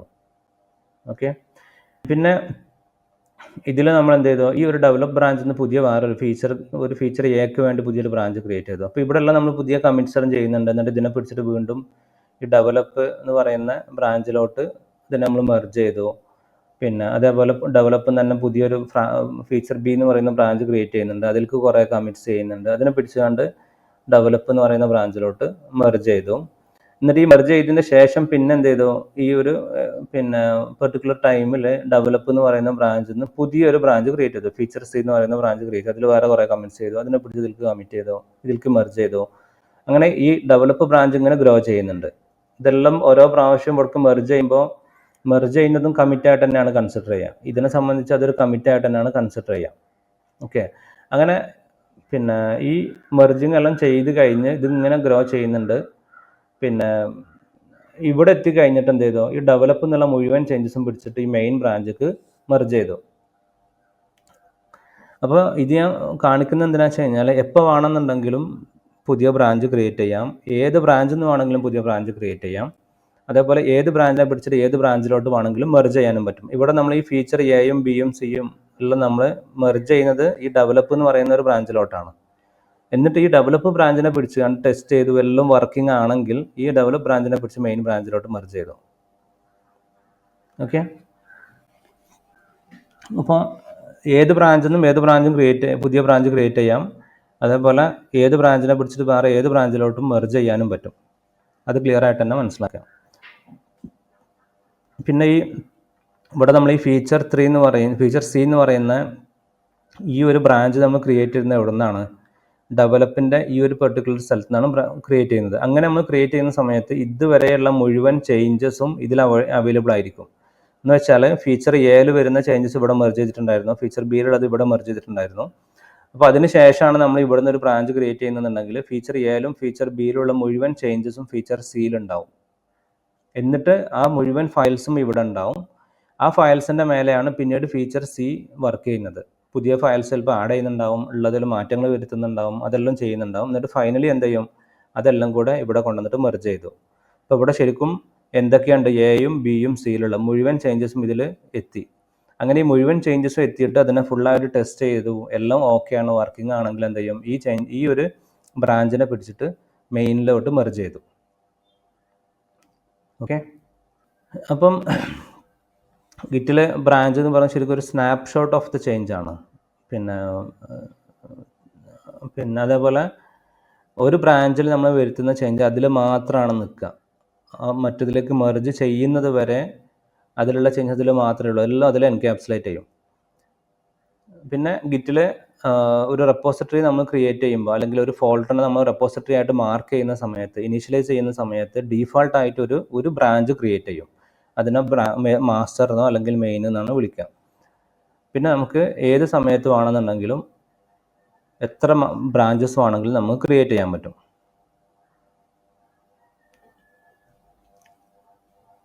ഓക്കെ, അപ്പോൾ നമുക്ക് ഈ പിന്നെ ഞാൻ പറഞ്ഞു കമ്മിറ്റ്, ബാങ്കിൻ്റെ കേസിൽ ട്രാൻസാക്ഷൻ എന്നാണ് വിളിക്കുന്നത്. പിന്നെ ഗിറ്റിൽ നമ്മൾ അതിനെ ട്രാൻസാക്ഷനെ വിളിക്കുന്ന പേരാണ് കമ്മിറ്റ് എന്നുള്ളത്. ഇപ്പോൾ ഒരു കമ്മിറ്റിൽ എന്തൊക്കെയാണ് ഉണ്ടാവുക? കമ്മിറ്റിൽ നമുക്ക് ഉണ്ടാവുക, കമ്മിറ്റ് ചെയ്യുന്ന സമയത്ത് നമ്മളൊരു മെസ്സേജ് കൊടുക്കും. ഈ മെസ്സേജ് എന്ന് പറയുന്നത് കമ്പ്യൂട്ടറിന് മനസ്സിലാവാനല്ല, മറ്റ് ഡെവലപ്പേഴ്സ് നോക്കുന്ന സമയത്ത്, ഞാനിപ്പോൾ ഈ ഇവിടെ പറഞ്ഞിട്ടുണ്ടായിരുന്നില്ലേ, ഇവിടെ ഇപ്പം നമ്മളൊരു കമ്മിറ്റ്, ഈ കമ്മിറ്റ് എന്തിനുള്ളതാണെന്നുള്ളത് ഒരു കമ്മിറ്റിൽ നമ്മൾ പറഞ്ഞു അതിലുണ്ടാവുക, നമുക്ക് കമ്മിറ്റിന് ഒരു ഐഡി ഉണ്ടാവും, ഡേറ്റ് ടൈം ഉണ്ടാവും, ഓർഡർ ഉണ്ടാവും, പിന്നെ ചേഞ്ചസ് എന്തൊക്കെയാണെന്നുള്ളത് ഉണ്ടാവും അല്ല. അപ്പോൾ ഈ ചേഞ്ചസ് എല്ലാം കൂടെ ഒറ്റ വാക്കിൽ വേറൊരു ഡെവലപ്പർക്ക് മനസ്സിലാകുന്ന രീതിയിൽ നമ്മൾ ഒരു ലൈനോ അല്ലെങ്കിൽ 2 ലൈനോ ആയിട്ട് കൊടുക്കുന്ന ഒരു മെസ്സേജ് ഉണ്ടാവും. ഇപ്പോൾ ഒരു എക്സാമ്പിൾ പറയുകയാണെന്നുണ്ടെങ്കിൽ, പിന്നെ ഹോം പേജിന് വേണ്ടിയുള്ള ഫയൽസ് ആഡ് ചെയ്യുന്നു, ആഡ്സ് ഹോം പേജ് ഫയൽസ്, അല്ലെങ്കിൽ ലോഗിൻ പേജ് ഡിസൈൻ കംപ്ലീറ്റഡ്, പിന്നെ ഫിക്സഡ് രജിസ്ട്രേഷൻ എറർ സിനാരിയോ, ഇതെല്ലാം നമുക്ക് കൊടുക്കാൻ പറ്റുന്ന ഒരു എക്സാമ്പിളായിട്ട് നമുക്ക് കൊടുക്കാൻ പറ്റുന്ന മെസ്സേജുകളാണ്. അപ്പോൾ ഈ മെസ്സേജിൻ്റെ പ്രത്യേകത എന്ന് പറയുന്നത് മറ്റ് ഡെവലപ്പേഴ്സിന് ആ മെസ്സേജ് വായിച്ചാൽ തന്നെ മനസ്സിലാവും ഇത് എന്തിനു വേണ്ടിയുള്ള ചേഞ്ചസ് ആണ് എന്നുള്ളത്. അതിനു വേണ്ടി നമ്മളൊരു ഷോർട്ടായിട്ട് കൊടുക്കുന്ന ഒരു ഡിസ്ക്രിപ്ഷനാണ് നമ്മൾ ഈ മെസ്സേജ് എന്ന് പറയുന്നത്. അതിൽ കുറച്ചും കൂടെ സ്റ്റാൻഡേർഡ് ഫോളോ ചെയ്യാനുണ്ട്, നമ്മൾ പിന്നീട് നോക്കും. പിന്നീട് നമ്മൾ കമ്മിറ്റിൻ്റെ കാര്യങ്ങൾ നോക്കുന്ന സമയത്ത് നമ്മൾ പിന്നീട് പഠിക്കും. പിന്നെ അതിലുണ്ടാവുക, ഒരു കമ്മിറ്റിലുണ്ടാവുക ഒരു മെസ്സേജ് ഉണ്ടാവും, അത് കൂടാണ്ട് നമുക്കൊരു ഡേറ്റ് ആൻഡ് ടൈം ഉണ്ടാവും, പിന്നെ ആരാണ് ചേഞ്ച് എന്നുള്ള ഓർഡർ ഉണ്ടാവും, പിന്നെ ലിസ്റ്റ് ഓഫ് ചേഞ്ചസ് ഉണ്ടാവും, എന്തൊക്കെ ചേഞ്ചസ് ആണുള്ളത് എന്നുള്ളത്. ഇതാണ് ശരിക്കും ഒരു നോർമലി ഒരു കമ്മിറ്റിൽ ഉണ്ടാവുക. ഓക്കെ, അപ്പോൾ ഇതുപോലത്തെ ഒരുപാട് കമ്മിറ്റുകൾ, ഇതൊരു പാക്കേജ്, കമ്മിറ്റ് എന്ന് പറഞ്ഞിട്ട് പാക്കേജ് പറയുകയാണ്. ഇങ്ങനത്തെ ഒരുപാട് പാക്കേജ് ആയിട്ടുള്ള ചേഞ്ചസ് വരുത്തിയിട്ടാണ് ശരിക്കും നമ്മൾ സോഫ്റ്റ്വെയറിൽ ഡെവലപ്മെൻറ്റ് നടക്കുന്നുണ്ടാവുക. ഇതൊരു കമ്മിറ്റിൻ്റെ ഒരു എക്സാമ്പിളാണ്. അപ്പോൾ ഇതിൽ പിന്നെ മെസ്സേജ് എന്ന് പറയുന്ന ലോഗിൻ പേജ് ക്രിയേറ്റഡ് എന്നുള്ളതാണ് ഇതിൽ കൊടുത്തിട്ടുള്ള മെസ്സേജ്. ഇതാണ് കമ്മിറ്റിൻ്റെ ID, B9D5D2 എന്ന് പറയുന്നതാണ് കമ്മിറ്റിൻ്റെ ID. ഇത് വരുത്തിയിട്ടുള്ളത് ഷംസിയ എന്ന് പറയുന്ന ഡെവലപ്പറാണ്. പിന്നെ ഈ ഒരു പെർട്ടിക്കുലർ 13/2022 പിന്നെ 10ാം മാസം 13 എന്ന ഡേറ്റിലാണ് ചെയ്തിട്ടുള്ളത്. പിന്നെ ചേഞ്ചസ് ഉള്ളത്, പിന്നെ 5 ഫയൽ മോഡിഫൈ ചെയ്തിട്ടുണ്ട്, 4 പുതിയ ഫയൽ ആഡ് ചെയ്തിട്ടുണ്ട്. അപ്പോൾ ഇവിടെ നോക്കിക്കഴിഞ്ഞാൽ നിങ്ങൾക്ക് മനസ്സിലാവും, ഈ പ്ലസ് എന്ന് പറയുന്നത് പുതിയ ഫയൽസ് ആഡ് ചെയ്തതാണ്. ഇത് ലോഗിൻ പേജ് ക്രിയേറ്റഡ് ആണല്ലോ. അപ്പോൾ ലോഗിൻ പേജ് ക്രിയേറ്റ് ചെയ്യുമ്പോൾ ലോഗിൻ പേജിന് വേണ്ട HTML-ഉം CSS-ഉം അതിൻ്റെ ടെസ്റ്റും അതിന് വേണ്ടിയുള്ള കമ്പോണൻറ്റ് ഫയൽസ് എല്ലാം ഉള്ള ഫയൽസ്, പുതിയ ഫയൽസ് ആഡ് ചെയ്തിട്ടുണ്ട്. പിന്നെ നേരത്തെ ഉണ്ടായിരുന്ന കുറച്ച് ഫയൽസിനെ മോഡിഫൈ ചെയ്തിട്ടുമുണ്ട്. അപ്പോൾ ഇവിടെ ഈ എഡിറ്റിൻ്റെ ഐക്കൺ കാണുന്നത് മോഡിഫൈ ചെയ്തതുമാണ്, പ്ലസ് ഐക്കൺ കാണുന്നത് ആഡ് ചെയ്തതുമാണ്. അപ്പോൾ അതെല്ലാം നമുക്ക് ഇവിടെ നമ്പർ ഇവിടെ കാണാൻ പറ്റും. പിന്നെ ഇതിൽ പിന്നെ ഏതൊക്കെ ഫയൽസാണ് മോഡിഫൈ ചെയ്തത്, ഏതൊക്കെ ഫയലാണ് ആഡ് ചെയ്തത്, എല്ലാം നമുക്ക് ഇവിടെ കാണാൻ പറ്റും. പിന്നെ അതിൻ്റെ ഡീറ്റെയിൽസ് എടുത്ത് നോക്കി കഴിഞ്ഞാൽ അറിയാൻ പറ്റും. ഇപ്പോൾ ഇതിൽ ഞാൻ ഈ ഇതൊരു നേരത്തെ ഉണ്ടായിരുന്ന ഫയൽ മോഡിഫൈ ചെയ്തതാണ്. അപ്പോൾ അതിൻ്റെ മേലെ ക്ലിക്ക് ചെയ്ത് കഴിയുമ്പോൾ ഇതിൻ്റെ ലെഫ്റ്റ് സൈഡിൽ നമുക്ക് ഇവിടെ കാണാൻ പറ്റും എന്തൊക്കെ ചേഞ്ചസാണ് വരുത്തിയിട്ടുള്ളത് എന്നുള്ളത്. അപ്പോൾ ഈ ഒരു പെർട്ടിക്കുലർ ഫയൽ നേരത്തെ ഉള്ള ഫയലാണ്, കാരണം ഇത് സിമ്പിൾ മോഡിഫൈഡ് ആണ്. അപ്പം നേരത്തെ ഉള്ള ഫയലിൽ എന്തൊക്കെ ചേഞ്ചസ് ആണ് വരുത്തിയത് എന്നുള്ളതും നമുക്ക് ഡീറ്റെയിൽ ആയിട്ട് കാണാൻ പറ്റും. ഇപ്പോൾ ഇവിടെ നോക്കിക്കഴിഞ്ഞാൽ ഈ 2 ലൈനും മൈനസ് കാണുന്നുണ്ട്, എന്ന് വെച്ചാൽ ഈ 2 ലൈനും റിമൂവ് ചെയ്തു. പിന്നെ അതിന് പകരം ഈ 3 ലൈൻ ഇവിടെ ആഡ് ചെയ്തു. അപ്പോൾ ഇതിൻ്റെ ഉള്ളിൽ നോക്കിക്കഴിഞ്ഞാൽ എന്തൊക്കെയാണ് ചേഞ്ചസ് ലൈൻ ബൈ ലൈൻ നമുക്ക് കാണാൻ പറ്റും. പുതിയ ലൈൻ ആഡ് ചെയ്തതാണോ അല്ല പഴയ ലൈൻ റിമൂവ് ചെയ്താണോ എല്ലാം നമുക്ക് കറക്റ്റായിട്ട് തന്നെ കാണാൻ പറ്റും. ഓക്കെ, അപ്പോൾ ഞാനതിൻ്റെ ഇപ്പോൾ ഇതാണ് ഞാൻ നേരത്തെ കാണിച്ചിട്ടുള്ള ആ ഒരു കമ്മിറ്റ്. അപ്പോൾ ഇത് ചെയ്ത ഡെവലപ്പർ ഷംസിയ എന്ന് പറയുന്ന ഡെവലപ്പർ, ഇതാണ് കമ്മിറ്റ്. അപ്പോൾ ഏത് ബ്രാഞ്ചിലാണ് ഇത്, ഈ ഒരു ബ്രാഞ്ചിലാണ് പിന്നെ അത് ചെയ്തിട്ടുള്ളത്, അതെല്ലാം നമുക്കിവിടെ കാണാൻ പറ്റും. ഓക്കെ, എന്നിട്ട് ലിസ്റ്റ് ഓഫ് ചേഞ്ചസ് നമുക്കിവിടെ കാണാൻ പറ്റും. അപ്പോൾ ഇതിലുള്ള ഏത് ചേഞ്ചസ് ഉണ്ട്, അപ്പോൾ ഞാൻ നേരത്തെ നോക്കിയിട്ടുണ്ടെങ്കിൽ module.ts, അപ്പോൾ ഇതിൽ നമുക്ക് ഇവിടെ കാണാൻ പറ്റും എന്തൊക്കെ ചേഞ്ചസ് ആണ് വരുത്തിയിട്ടുള്ളത് എന്നുള്ളത്. അപ്പോൾ ഇവിടെ ഈ ഒരു empty സ്പേസ് കുറച്ച് ആഡ് ചെയ്തിട്ടുണ്ട്, പുതിയ കുറച്ച് ഫയൽസ്. ഇവിടെ ഈ പ്ലസ് എന്ന് പറയുന്നത് ആഡ് ചെയ്തതാണ്, മൈനസ് എന്ന് പറയുന്നത് റിമൂവ് ചെയ്തതാണ്. ഒന്നുമില്ലെങ്കിൽ, പ്ലസും മൈനസ് ഒന്നും ഇല്ലെങ്കിൽ അതിൻ്റെ അർത്ഥം നേരത്തെയുള്ള ചേഞ്ചസ് ഇപ്പോഴും ഇതിലുണ്ട്, ഒരു മാറ്റം വരുത്താത്തതാണ്. ഓക്കെ, അപ്പോൾ ഈ ഒരു ഫയലാണെന്നുണ്ടെങ്കിൽ, ലോഗിൻ കമ്പോണൻ്റ് എന്ന് പറയുന്ന ഈ ഒരു ഫയലാണെന്നുണ്ടെങ്കിൽ ഇത് ഫുള്ളും പ്ലസ് ആണ്. എന്ന് വെച്ച് കഴിഞ്ഞാൽ ഇത് പുതിയതായിട്ട് ആഡ് ചെയ്ത ഫയലാണ്. ആഡ് ചെയ്ത ഫയൽ ആയതുകൊണ്ട് അതിലുള്ള മുഴുവൻ കണ്ടന്റ് പുതിയതായിട്ട് ആഡ് ചെയ്തതാണ്. അപ്പോൾ അതെല്ലാം നമുക്ക് ഇവിടെ വന്നിട്ട് കാണാൻ പറ്റും. ഓക്കെ. അപ്പോൾ ഇതൊരു സിംഗിൾ കമ്മിറ്റാണ്. അപ്പോൾ ആ കമ്മിറ്റിൽ മെസ്സേജ് ഉണ്ട്, ഓതർ ഉണ്ട്, ഡേറ്റ് ആൻഡ് ടൈം ഉണ്ട്, അതിൻ്റെ ഒരു ID ഉണ്ട്, പിന്നെ എത്ര ഫയൽ മോഡിഫൈ ചെയ്തിട്ടുണ്ട് എന്നുള്ളതുണ്ട്, പിന്നെ എന്തൊക്കെയാണ് ചേഞ്ചസ് എന്നുള്ളതുണ്ട്. ഇത്രയും കാര്യങ്ങളാണ് ഇതിലുണ്ടാവുക. ഇപ്പോൾ ഞാൻ പറഞ്ഞു, ഒരു കമ്മിറ്റ് എന്ന് പറയുന്നതിൽ ഒരു മെസ്സേജ് ഉണ്ട്, പിന്നെ ഡേറ്റ് ആൻഡ് ടൈം ഉണ്ട്, ഓതർ ഉണ്ട്, പിന്നെ എന്തൊക്കെയാണ് ചേഞ്ചസ്, ഇത്രയും കാര്യങ്ങളാണ് ഉണ്ടാവുക. അപ്പോൾ അത് ക്ലിയർ ആയിട്ട് തന്നെ മനസ്സിലാക്കുക. ബാങ്കിൽ ട്രാൻസാക്ഷൻ ആണ്, അതിന് പകരം ഗിറ്റിൽ ഉപയോഗിക്കുന്ന പേര് കമ്മിറ്റ് എന്നുള്ളതാണ്. അപ്പോൾ ഇതാണ് നമ്മളിപ്പോൾ നോക്കിയത്. അപ്പോൾ നമുക്ക് ഇതിപ്പോൾ നമുക്ക് മനസ്സിലായി, ഇങ്ങനെ ബ്രാഞ്ചുകൾ ഉണ്ടാവും, പുതിയ ബ്രാഞ്ച് ക്രിയേറ്റ് ചെയ്യാം, അതിൽ നമ്മൾ ചേഞ്ചസ് വരുത്തുന്ന സമയത്ത് കമ്മിറ്റ് എന്നുള്ള പേരിൽ നമ്മൾ അതൊരു പാക്കറ്റ് പോലെയാണ്, അതിലെല്ലാ ഡീറ്റെയിൽസും അതിലുണ്ടാവും. അങ്ങനെയുള്ള കുറേ കമ്മിറ്റുകളായിട്ടാണ് നമ്മൾ ചേഞ്ചസ് വരുത്തുന്നുണ്ടാവുക. അങ്ങനെ എന്നിട്ട് ആ ചേഞ്ചസ് എല്ലാം വരുത്തിയത് ഫൈനലി നമ്മൾ മെർജ് ചെയ്യലും ചെയ്തിട്ട് അങ്ങനെ കൊണ്ടുപോകുന്നുണ്ടാവാം. ഓക്കെ. ഇപ്പോൾ നമുക്കൊരു പ്രോജക്റ്റിൽ ഒരുപാട് ആളുകൾ വർക്ക് ചെയ്യുന്നുണ്ടാവും. അപ്പോൾ ഓരോ ആളുകളും അവരുടെ കമ്പ്യൂട്ടറിൽ ഇതേപോലെ ഓരോ ഫോൾഡറിനെ ഗിറ്റിൻ്റെ റെപ്പോസിറ്ററി ആയിട്ട് ട്രാക്ക് ചെയ്യാൻ വേണ്ടി മാർക്ക് ചെയ്തു, എന്നിട്ട് അതിൽ കുറേ ചേഞ്ചസ് കമ്മിറ്റുകളായിട്ട് ചെയ്യുന്നുണ്ടാവും. ഇപ്പോൾ ഒരു സോഫ്റ്റ്വെയറിൻ്റെ കേസിൽ ഇപ്പോൾ ഞാനൊരു ഡെവലപ്പറാണ്, വേറെ 4 ഡെവലപ്പേഴ്സ് ഉണ്ട്. അപ്പോൾ ഇവരെല്ലാം ലോക്കലി ചെയ്യുന്നുണ്ട്. പക്ഷേ ഈ ചേഞ്ചസ് എല്ലാം ഇപ്പോൾ ഇയാൾ പിന്നെ ഇപ്പോൾ നമ്മൾ നേരത്തെ കണ്ട ഈ ഒരു എക്സാമ്പിളിൽ ഈ ഫീച്ചർ എന്നുള്ളത് ഒരു ഡെവലപ്പർ ആയിരിക്കും ചെയ്യുന്നുണ്ടാവുക. എന്നിട്ട് ഇയാൾ ചെയ്ത ചേഞ്ചസ് ഇയാൾ ഡെവലപ്പ് എന്ന് പറയുന്ന ഒരു ബ്രാഞ്ചിലോട്ട് ഇയാൾ മെർജ് ചെയ്തു. പക്ഷെ ഇതിപ്പോഴുള്ളത് ഇയാളെ കമ്പ്യൂട്ടറിൽ മാത്രമാണെങ്കിൽ എനിക്ക് എന്ത് ചെയ്യാൻ കഴിയില്ല. ഇത് ഫീച്ചർ B ചെയ്യാനുള്ളത് ചിലപ്പോൾ വേറെ ഡെവലപ്പർ ആയിരിക്കും, അല്ലെങ്കിൽ ഫീച്ചർ C ചെയ്യുന്ന വേറെ ഡെവലപ്പർ ആയിരിക്കും. അപ്പോൾ ഫീച്ചർ C ചെയ്യുന്ന ആൾക്ക് ഇയാൾ രണ്ട് ഡെവലപ്പേഴ്സും ചെയ്തത് ഇങ്ങോട്ട് മെർജ് ചെയ്ത സാധനം ഇങ്ങോട്ട് കിട്ടണം, എന്നാലേ ഇയാൾക്ക് അതിൻ്റെ മേലെ വർക്ക് ചെയ്യാൻ പറ്റുള്ളൂ. ഇതെല്ലാം നടക്കണം എന്നുണ്ടെങ്കിൽ എന്ത് ചെയ്യണം? തമ്മിൽ കൊളാബറേഷൻ നടക്കണം. ഒരാൾ ചെയ്ത ചേഞ്ചസ് വേറൊരാൾക്ക് എത്തിക്കാൻ പറ്റണം, മറ്റ് ഡെവലപ്പേഴ്സ് ചെയ്ത് എനിക്കും കിട്ടണം. അപ്പോൾ ഇങ്ങനെയുള്ള ഒരു കൊളാബറേഷൻ നടക്കണം. ഇങ്ങനെ കൊളാബറേഷൻ നടക്കാൻ വേണ്ടി ഗിറ്റിൽ നമുക്കുള്ളൊരു മെക്കാനിസം ഉണ്ട്. അതിനെന്താ ചെയ്യുന്നത് വെച്ചിട്ടുണ്ടെങ്കിൽ ഇത് ഒരു റിമോട്ടിൽ അല്ലെങ്കിൽ ഏതെങ്കിലും ഒരു ഇപ്പോൾ ഫുൾ ടൈം ഇൻ്റർനെറ്റിൽ കണക്റ്റഡ് ആയിട്ടുള്ള ഒരു കമ്പ്യൂട്ടർ ഉണ്ടാവും. അത് നമ്മൾ സെർവർ എന്നാണ് വിളിക്കുക. അപ്പോൾ ഇവിടെ ഞാൻ ചെയ്യുന്ന ചേഞ്ചസ് എല്ലാം ഞാൻ ആ സെർവറിലോട്ട് പുഷ് ചെയ്യും. അതേപോലെ മറ്റുള്ള എല്ലാ ഡെവലപ്പേഴ്സും അവർ ചെയ്യുന്ന ചേഞ്ചസ് എല്ലാം അങ്ങോട്ട് പുഷ് ചെയ്യുന്നുണ്ടാവും. അതേപോലെ മറ്റുള്ള ഡെവലപ്പേഴ്സ് ചെയ്യുന്ന ചേഞ്ചസിന് എനിക്ക് ഇങ്ങോട്ട് പുൾ ചെയ്യാനും പറ്റും. അപ്പോൾ ഇങ്ങനെ നമ്മൾ ആ സെർവറിലുള്ള അതിനെ നമ്മൾ വിളിക്കുന്ന പേരാണ് റിമോട്ട് റെപ്പോസിറ്ററി. എൻ്റെ കമ്പ്യൂട്ടറിൽ ഞാൻ ഉള്ള ആ ഫോൾഡറിനെ അല്ലെങ്കിൽ ആ റെപ്പോസിറ്ററിനെ ഞാൻ ലോക്കൽ റെപ്പോസിറ്ററി എന്നും വിളിക്കും. സെർവറിൽ ഫുൾ ടൈം ഇൻ്റർനെറ്റ് കണക്റ്റഡ് ആയിട്ടുള്ള ആ ഒരു സെർവറിന് അതിലും ഇതേപോലെ ഉള്ള ചേഞ്ചസ് അവരും ട്രാക്ക് ചെയ്യുന്നുണ്ടാവും. അതിന് നമ്മൾ റിമോട്ട് റെപ്പോസിറ്ററി എന്നാണ് വിളിക്കുക. അപ്പോൾ ഈ റിമോട്ട് റെപ്പോസിറ്ററി ആയിട്ട് എനിക്ക് ഉപയോഗിക്കാൻ പറ്റുന്ന കുറേ സെർവറുകളുണ്ട്. ഗിറ്റ് ലാബ്, ഗിറ്റ് ഹബ് എന്നെല്ലാം പറയുന്നതെല്ലാം ഇതേപോലെ നമുക്ക് റിമോട്ട് റെപ്പോസിറ്ററി ആയിട്ട് ഉപയോഗിക്കാൻ പറ്റുന്ന കുറേ സെർവറുകളാണ്. അല്ല, നമ്മൾ നോക്കും എങ്ങനെ നമുക്കൊരു റിമോട്ടിൽ റെപ്പോസിറ്ററി ക്രിയേറ്റ് ചെയ്യാം, അതെല്ലാം നമ്മൾ നോക്കും. അപ്പോൾ ഈ git lab, GitHub, Bitbucket എന്നെല്ലാം പറയുന്നത് ഗിറ്റ് എന്ന് പറയുന്ന സോഫ്റ്റ്വെയർ വെച്ചിട്ട് വർക്ക് ചെയ്യുന്ന അല്ലെങ്കിൽ അതിൻ്റെ മേലെ ബിൽഡ് ചെയ്തിട്ടുള്ള മറ്റുള്ള ആളുകൾക്ക് കൊളാബറേറ്റ് ചെയ്യാൻ വേണ്ടി ഹെൽപ്പ് ചെയ്യുന്ന കുറേ സെർവറുകളാണ് GitLab, GitHub, Bitbucket എന്നെല്ലാം പറയുന്നത്. അപ്പോൾ ഞാനിവിടെ വന്നിട്ട് ഞാനൊരു പുതിയ ബ്രൗസർ ഓപ്പൺ ചെയ്യാണ്. അതിൽ വന്നിട്ട് ഞാൻ ഗിറ്റ് ലാബ് എന്ന് പറയുന്നത് എടുക്കുകയാണെന്നുണ്ടെങ്കിൽ, ഗിറ്റ് ലാബ് എന്ന് പറയുന്നത് ഒരു കമ്പനി പ്രൊവൈഡ് ചെയ്യുന്ന ഒരു സെർവറാണ്. അപ്പോൾ ഇവിടെ വന്നിട്ട് എനിക്ക് എന്ത് ചെയ്യാൻ പറ്റും? ഒരു പുതിയ അക്കൗണ്ട് ക്രിയേറ്റ് ചെയ്യാൻ പറ്റും. എന്നിട്ട് ആ അക്കൗണ്ട് വെച്ചുകൊണ്ട് എനിക്ക് അവിടെ ഒരു ഈ അക്കൗണ്ട് വെച്ചുകൊണ്ട് എനിക്ക് എൻ്റെ ആ അക്കൗണ്ട് വെച്ചിട്ട് ഞാൻ ലോക്കലി ഞാൻ മാനേജ് ചെയ്യുന്ന ഫയൽസിനെല്ലാം എനിക്ക് അതിലോട്ട് പുഷ് ചെയ്യാൻ പറ്റും. ഓക്കെ. അതേപോലെ തന്നെ ഉപയോഗിക്കുന്ന വേറൊരു സെർവറാണ് ഗിറ്റ് ഹബ് എന്ന് പറയുന്നത്.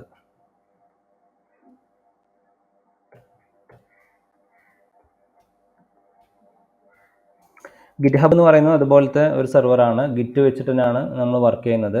ഇപ്പോൾ ഗിറ്റ് ഹബ് എന്ന് പറയുന്നത് ഇപ്പോൾ നമ്മൾ കോമൺലി കാണുന്ന ഒരുപാട് സോഫ്റ്റ്വെയർസ് ഈ ഗിറ്റ് ഹബിലായിരിക്കും കോഡ് ഉണ്ടാവുക.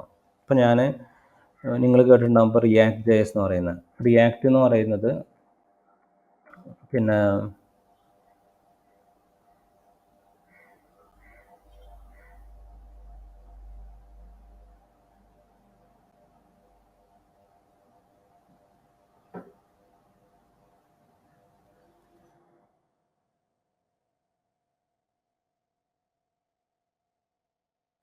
ഇപ്പം റിയാക്ട് എന്നുള്ളത് ഫേസ്ബുക്കാണ് സ്റ്റാർട്ട് ചെയ്തിട്ടുള്ളത്. അപ്പോൾ ഓക്കെ, ഈ ഫേസ്ബുക്കിൻ്റെ പിന്നെ അക്കൗണ്ടിലാണ് ശരിക്കും റിയാക്റ്റിൻ്റെ കോഡുള്ളത്. അപ്പോൾ ഇത് പിന്നെ ഇതേപോലെ ഗിറ്റ് ഹബ് എന്ന് പറയുന്നത് ഇതേപോലെ കോഡുകളെല്ലാം മാനേജ് ചെയ്യാൻ വേണ്ടി ഉള്ള പിന്നെ ഉപയോഗിക്കുന്ന ഒരു സെർവറാണ് ഗിറ്റ് ഹബ്. ഗിറ്റ് ലാബ് എന്ന് പറയുന്ന വേറെ സെർവറാണ്, ഗിറ്റ് ഹബ് എന്ന് പറയുന്ന വേറെ സെർവറാണ്. അപ്പോൾ ഈ ഗിറ്റ് ഹബിൻ്റെ കേസിൽ പിന്നെ ഇതിപ്പോൾ ഒരു റിമോട്ട് റെപ്പോസിറ്ററി ആണ്. കുറേ ഡെവലപ്പേഴ്സ് ഇതിലേക്ക് കോഡ് പുഷ് ചെയ്യുന്നുണ്ടാവും. അപ്പോൾ ഈ ഡെവലപ്പേഴ്സ് എന്ന് പറയുന്നത് നമ്മൾ കൊളാബറേറ്റേഴ്സ് എന്നാണ് വിളിക്കുക. അപ്പോൾ ഇത് കോൺട്രിബ്യൂട്ടേഴ്സ് അല്ലെങ്കിൽ കൊളാബറേറ്റേഴ്സ് എന്നാണ് വിളിക്കുക. അപ്പോൾ ഈ റിയാക്ട് എന്ന് പറയുന്ന ഈ ഒരു ഒറ്റ പ്രോജക്റ്റിൽ മാത്രം 1557 ആളുകൾ കോഡ് പുഷ് ചെയ്യുന്നുണ്ട്. അവർ നമ്മൾ കൊളാബറേറ്റേഴ്സ് അല്ലെങ്കിൽ കോൺട്രിബ്യൂട്ടേഴ്സ് എന്നാണ് വിളിക്കുക. ഓക്കെ, പിന്നെ ഞാൻ പറഞ്ഞു കമ്മിറ്റ്സ് നമുക്ക് കാണണമെന്നുണ്ടെങ്കിൽ ഇവിടെ ഒന്ന് നമ്മൾ ഈ കമ്മിറ്റ്സ് എന്ന് പറയുന്ന ഓപ്ഷൻസ് നോക്കി കഴിഞ്ഞാൽ ഇതിൽ കാണാൻ പറ്റും 15,000 ഇതിലേക്ക് ഇവിടെ കാണാൻ പറ്റും 15,476 കമ്മിറ്റ്സ് ഉണ്ട് ടോട്ടൽ. ഇത്രയും ഡെവലപ്പേഴ്സ് കൂടി പുഷ് ചെയ്തിട്ടുള്ള കമ്മിറ്റ്സ് ആണിതല്ലോ. അതെല്ലാം നമുക്ക് ഇവിടെ കാണാൻ പറ്റും. ഇതിൽ വന്ന് നോക്കിക്കഴിഞ്ഞാൽ ഇതെല്ലാം ഓരോരോ കമ്മിറ്റുകളാണ്. ഇപ്പോൾ February 1 മാത്രം ഇത്രയും കമ്മിറ്റ് കാണാൻ പറ്റും. അപ്പോൾ ഇതിലുള്ള ഏതെങ്കിലും ഒരു പെർട്ടിക്കുലർ കമ്മിറ്റ് എടുത്ത് നോക്കിക്കഴിഞ്ഞാൽ പിന്നെ ഇതിൽ ചേഞ്ചസ് ഉണ്ടാവും, ആര് വരുത്തി, എപ്പം വരുത്തി, പിന്നെ ലിസ്റ്റ് ഓഫ് ചേഞ്ചസ്, ഇതിലുള്ള ഓരോരോ ചേഞ്ച് നോക്കിക്കഴിഞ്ഞാൽ പിന്നെ ഞാൻ നേരത്തെ കാണിച്ച പോലെ എന്തൊക്കെ പുതിയ ചേഞ്ചസ് അല്ല, പുതിയ ലൈൻ ആഡ് ചെയ്തത്, ഒന്നും ചേഞ്ച് ചെയ്യാത്ത അതുപോലെ തന്നെ കിടക്കുന്നുണ്ടാവും. പിന്നെ ഇവിടെ ഇപ്പോൾ ഈ ഒരു പെർട്ടിക്കുലർ ഫയല് പിന്നെ ഈ ഒരു റിയാക്ട് ഫൈബർ tunable.js എന്ന് പറയുന്ന ഒരു ഫയൽ എടുത്ത് നോക്കിക്കഴിഞ്ഞാൽ പിന്നെ അതിൽ കുറേ പുതിയ ചേഞ്ചസ് ആഡ് ചെയ്തിട്ടുണ്ട്, കുറച്ചെണ്ണം റിമൂവ് ചെയ്തിട്ടുണ്ട്. ഈ മൈനസ് കാണുന്നതെല്ലാം റിമൂവ് ചെയ്തതാണ്. അപ്പോൾ ഇതിൽ ഓരോരോ ചേഞ്ചസും നമുക്ക് കാണാൻ പറ്റും. അപ്പോൾ ഞാൻ നേരത്തെ കാണിച്ച പോലെ തന്നെ എന്തൊക്കെയാണ് ചേഞ്ചസ്, പിന്നെ ആര് വരുത്തി, എല്ലാം നമുക്ക് കാണാൻ പറ്റും. അപ്പോൾ ഈ ഗിറ്റ് ഹബ് എന്ന് പറയുന്നത് ഞാൻ നേരത്തെ കാണിച്ച പോലെ ഇപ്പോൾ ഞാൻ ഇവിടെ ഈ കാണിച്ചിട്ടുണ്ടായിരുന്നത് എൻ്റെ കമ്പ്യൂട്ടറിലുള്ള പിന്നെ ഒരു പ്രോജക്റ്റിൻ്റെ അതിലുള്ള കമ്മിറ്റ്സാണ് ഞാൻ ഈ കാണിച്ചിട്ടുണ്ടായിരുന്നത്. ഇതെല്ലാം കമ്മിറ്റുകളാണ്. ഈ കാണുന്ന ഇവിടെ കമ്മിറ്റിൻ്റെ മെസ്സേജാണ് നമ്മളിവിടെ കാണുന്നത്. അപ്പോൾ ഇതെല്ലാം ഡിഫറെൻറ്റ് കമ്മിറ്റ്സ് ആണ്. അപ്പോൾ ഓരോരോ കമ്മിറ്റ് എടുത്ത് നോക്കിക്കഴിഞ്ഞാലുള്ള അതിൽ ആര് ചെയ്തു, എപ്പം ചെയ്തു, എന്തൊക്കെ ചെയ്തു എന്നുള്ളതെല്ലാം നമുക്ക് കാണാൻ പറ്റുന്നത്. അപ്പോൾ ഇതൊരു ലോക്കൽ റെപ്പോസിറ്ററി ആണ്, എൻ്റെ കമ്പ്യൂട്ടറിലുള്ളതാണ്. ഇതേപോലെ ഈ പ്രോജക്റ്റിന് തന്നെ കറസ്പോണ്ടിങ് ആയിട്ടുള്ള ഒരു റിമോട്ടിൽ റെപ്പോസിറ്ററി ഉണ്ടാവും. അപ്പോൾ ഓരോരോ ഡെവലപ്പേഴ്സും ഇതെല്ലാം ഓരോ ഡെവലപ്പേഴ്സാണ്. അപ്പോൾ ഈ ഡെവലപ്പേഴ്സ് എല്ലാം പുഷ് ചെയ്യുന്നത് ഇത് ഹിഷാം, പിന്നെ നിങ്ങൾക്ക് ഇവിടെ കർസർ വെച്ച് നോക്കി കഴിഞ്ഞാൽ ഡെവലപ്പേഴ്സിൻ്റെ നെയിം നിങ്ങൾക്ക് കാണാൻ പറ്റും. അപ്പോൾ ഈ ഓരോരോ ഡെവലപ്പേഴ്സും പുഷ് ചെയ്യുന്ന കോഡ് ഇതെല്ലാം പോകുന്നത് എങ്ങോട്ടാണ്? റിമോട്ടിലുള്ള ഒരു റെപ്പോസിറ്ററിയിലോട്ടാണ്. അങ്ങനെ റിമോട്ട് റെപ്പോസിറ്ററി ക്രിയേറ്റ് ചെയ്യണമെന്നുണ്ടെങ്കിൽ നമുക്ക് ഇതേപോലെ ഫുൾ ടൈം ഇൻ്റർനെറ്റിൽ അവൈലബിൾ ആയിട്ടുള്ള ഏതെങ്കിലും സെർവറുകൾ വേണം. അതിൽ പോയിട്ടല്ലേ നമുക്ക് റിമോട്ട് റെപ്പോസിറ്ററി ക്രിയേറ്റ് ചെയ്യാൻ പറ്റുള്ളൂ. അങ്ങനെ ക്രിയേറ്റ് ചെയ്യാൻ വേണ്ടി നമ്മളെ ഹെൽപ്പ് ചെയ്യുന്ന കുറേ സെർവറുകളാണ് ഈ ഗിറ്റ് ലാബും ഗിറ്റ് ഹബും ബിറ്റ് ബക്കറ്റും എന്നെല്ലാം പറയുന്നത്. അപ്പോൾ നമുക്ക് ക്രിയേറ്റ് ചെയ്യണമെന്നുണ്ടെങ്കിൽ ആദ്യം എന്ത് ചെയ്യണം? നമ്മൾ ഇപ്പോൾ ഗിറ്റ് ഹബിലാണെന്നുണ്ടെങ്കിൽ ആദ്യം നമ്മൾ പുതിയൊരു അക്കൗണ്ട് ക്രിയേറ്റ് ചെയ്യണം. നമ്മൾ ഇത് ആരാന്നുള്ളത് പിന്നെ യൂസർ നെയിമും പാസ്വേഡും മെയിൽ ഐ ഡി എല്ലാം കൊടുത്തുകൊണ്ട് നമ്മൾ പുതിയ അക്കൗണ്ട് ക്രിയേറ്റ് ചെയ്യും. എന്നിട്ട് അതിൻ്റെ അണ്ടറിൽ നമ്മൾ പുതിയ റിമോട്ട് റെപ്പോസിറ്ററി അല്ലെങ്കിൽ അത് നമ്മൾ വിളിക്കുന്ന പല പേരിൽ വിളിക്കും. പ്രോജക്റ്റ് എന്ന് വിളിക്കും, റെപ്പോസിറ്ററി എന്ന് വിളിക്കും, എന്താണെങ്കിലും നമ്മൾ ഉദ്ദേശിക്കുന്ന റിമോട്ട് റെപ്പോസിറ്ററി ആണ്. അങ്ങനെ റിമോട്ട് റെപ്പോസിറ്ററി ക്രിയേറ്റ് ചെയ്തു. അങ്ങനെ ആ ഒരു റിമോട്ട് റെപ്പോസിറ്ററിയിലോട്ടാണ് നമ്മൾ ലോക്കൽ എന്നുള്ള ചേഞ്ചസ് അങ്ങോട്ട് പുഷ് ചെയ്യുന്നത്. അങ്ങനെ നമ്മൾ പുഷ് ചെയ്താൽ മാത്രമേ നമുക്ക് എന്ത് ചെയ്യുള്ളൂ, ഞാൻ നേരത്തെ കാണിച്ച പോലെ ഈ ഒരു കൊളാബറേഷൻ നടക്കുള്ളൂ. റിമോട്ടിലെ റെപ്പോസിറ്ററിക്ക് പല ഡെവലപ്പേഴ്സും പല സ്ഥലത്തു നിന്നുമായിട്ട് കോഡ് പുഷ് ചെയ്യുന്നു. അതേപോലെ മറ്റ് ഡെവലപ്പേഴ്സ് പുഷ് ചെയ്ത കോഡ് അവർ ലോക്കലിലോട്ട് എടുക്കുന്നു. അങ്ങനെ നമ്മൾ നോക്കിക്കഴിഞ്ഞാൽ ശരിക്കും പറഞ്ഞു കഴിഞ്ഞാൽ റിമോട്ടിൽ നമുക്കൊരു റെപ്പോസിറ്ററി ഉണ്ടാവും. അതിൽ നിന്നുള്ള ചേഞ്ചസ് ഓരോരോ ഡെവലപ്പേഴ്സും ലോക്കലിലോട്ട് പുള്ള് ചെയ്യുന്നുണ്ടാവും. അവർ വരുത്തുന്ന ചേഞ്ചസ് അങ്ങോട്ട് പുഷും ചെയ്യുന്നുണ്ടാവും. ഇതാണ് ശരിക്കും മൾട്ടിപ്പിൾ ഡെവലപ്പേഴ്സ് ഇതേപോലെ ചെയ്തുകൊണ്ട് നിൽക്കുന്നുണ്ടാവും.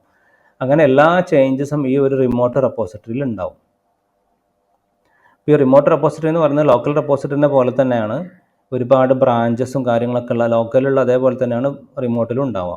അപ്പോൾ ഇവിടെയും ഒരുപാട് ബ്രാഞ്ചസ് ഉണ്ടാവും. ഓരോ ഡെവലപ്പേഴ്സും ചെയ്യുന്ന കമ്മിറ്റും എല്ലാം നമുക്ക് ഇവിടെ കാണാൻ പറ്റും. അതാണ് ഇപ്പോൾ നമ്മൾ റിയാക്റ്റിൻ്റെ Facebook/react വെച്ചാണ് നമ്മൾ ഗിറ്റ് ഹബിൽ നോക്കിയിട്ട് കണ്ടത് റിമോട്ടിലുള്ള കമ്മിറ്റ്സ്. അപ്പോൾ ഈ ലോക്കലിലുള്ള കമ്മിറ്റ്സ് ആണ് നമ്മൾ അങ്ങോട്ട് പുഷ് ചെയ്യുന്നത്. അതാണ് നമുക്ക് റിമോട്ടിൽ പിന്നീട് എത്തുന്നത്. ഓക്കെ, അപ്പോൾ ഇതാണ് ഗിറ്റിൻ്റെ ഒരു ഓവർവ്യൂ. ഗിറ്റിൻ്റെ ഓവർവ്യൂ എന്ന് പറഞ്ഞാൽ റെപ്പോസിറ്ററി എന്ന് പറയുന്ന കോൺസെപ്റ്റ് ഉണ്ട്. റെപ്പോസിറ്ററി എന്ന് പറഞ്ഞു കഴിഞ്ഞാൽ ട്രാക്ക് ചെയ്യുന്ന ഒരു ഫോൾഡർ ആണെങ്കിൽ ആ ഫോൾഡർ നമ്മൾ വിളിക്കുന്ന പേരാണ് റെപ്പോസിറ്ററി എന്നുള്ളത്. അങ്ങനെ ട്രാക്ക് ചെയ്യാൻ വേണ്ടി അവർ ഉപയോഗിക്കുന്ന ഒരു ബ്രാഞ്ചിങ് എന്ന് പറയുന്ന ബ്രാഞ്ചിൻ്റെ ഒരു കോൺസെപ്റ്റാണ് ഉപയോഗിക്കുന്നത്. പിന്നെ ഡീഫോൾട്ടായിട്ട് ഒരു ബ്രാഞ്ച് ക്രിയേറ്റ് ചെയ്യും. എന്നിട്ട് പിന്നെ എത്ര ബ്രാഞ്ച് വേണമെങ്കിലും ഒരു ബ്രാഞ്ചിൽ നിന്ന് വേറെ ബ്രാഞ്ച് നമുക്ക് ക്രിയേറ്റ് ചെയ്യാൻ പറ്റും. ഓരോ ബ്രാഞ്ച് ക്രിയേറ്റ് ചെയ്യുമ്പോഴും എവിടെ നിന്നാണോ ക്രിയേറ്റ് ചെയ്യുന്നത്, ഏത് ബ്രാഞ്ചിൽ നിന്നാണോ ക്രിയേറ്റ് ചെയ്യുന്നത്, അപ്പോൾ അതുവരെയുള്ള ചേഞ്ചസ് എല്ലാം പുതിയ ബ്രാഞ്ചിലോട്ട് കോപ്പി ചെയ്യും. എന്നിട്ട് ആ കോപ്പിൻ്റെ മേലെ നമുക്ക് എത്ര ചേഞ്ചസ് വേണമെങ്കിലും വരുത്താൻ പറ്റും. ഈ ഓരോ ചേഞ്ചസും വരുത്തുന്ന സമയത്ത് നമ്മളതിനെ ബാങ്കിൻ്റെ കേസിൽ ട്രാൻസാക്ഷൻ ആണ്, ഗിറ്റിൽ നമ്മൾ കമ്മിറ്റ് എന്നാണ് വിളിക്കുക, കമ്മിറ്റ് ചെയ്യും. അപ്പോൾ ഈ കമ്മിറ്റിൽ ആരാണ് എന്തൊക്കെയാണ് ചേഞ്ചസ് എന്നുള്ളതെല്ലാം ഉണ്ടാവും. അതിനെ നമുക്ക് എന്ത് ചെയ്യാം, ഒരു ബ്രാഞ്ചിലാണ് ഉണ്ടാവുക. എന്നിട്ട് ഫൈനലി ഒരു ബ്രാഞ്ചിനെ പിടിച്ച് എനിക്ക് വേറൊരു ബ്രാഞ്ചിലോട്ട് മെർജ് ചെയ്യാൻ പറ്റും. അങ്ങനെയാണ് ഇതിൻ്റെ ചേഞ്ചസ് നടന്നുകൊണ്ടിരിക്കുന്നത്. അങ്ങനെ നമ്മൾ മെർജ് എല്ലാം ചെയ്ത് ഫൈനലി നമ്മൾ എന്ത് ചെയ്യും, അതിനെ നമ്മൾ ഈ റിമോട്ട് റെപ്പോസിറ്ററിയിലോട്ട് നമ്മൾ പുഷ് ചെയ്യും. പുഷ് ചെയ്ത് കഴിഞ്ഞാൽ എന്ത് ചെയ്യും, റിമോട്ട് റെപ്പോസിറ്ററിൽ കാണാൻ പറ്റും.